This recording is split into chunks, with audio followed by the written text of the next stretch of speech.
Sir, bogus डॉक्टरने शस्त्रक्रिया केल्याचं भासवून फसवणूक केली होती. या संदर्भात गुन्हा दाखल झाला होता. आपण आरोपीला अटक केली आहे.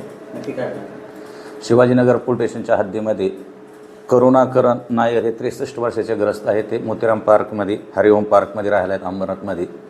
नोव्हेंबर महिन्यामध्ये त्यांच्याकडे घरीच त्यांच्या 2 व्यक्ती आल्या आणि आम्ही डॉक्टर आहेत, तुमच्या पायावरती उपचार करतो असे सांगून त्यांच्याकडून जवळजवळ 2,81,000 रुपये काही चेकद्वारे काही कॅशद्वारे घेऊन गेले आणि त्यांच्या पायावरती त्यांना काही उपचाराचा फरक पडला नाही.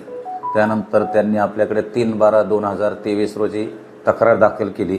त्याच्यावरून शिवाजीनगर पोलीस स्टेशनला भादवी 420-34 आणि महाराष्ट्र वैद्यकीय अधिनियम 1961 कलम 33-36 प्रमाणे त्या सदर जे नावं त्यांना सांगितली होती, मर्चंट वगैरे, कुसुम मेहता, अशा लोकांविरुद्ध गुन्हा दाखल झाला. तपासामध्ये तांत्रिक गोष्टींच्या आधारे त्यांना जे मोबाईल नंबर होते त्याचे सगळं अनालिसिस केल्यानंतर ह्या गुन्ह्यातील आरोपींची माहिती मिळाली. गुजरात येथे असल्याचे समजले.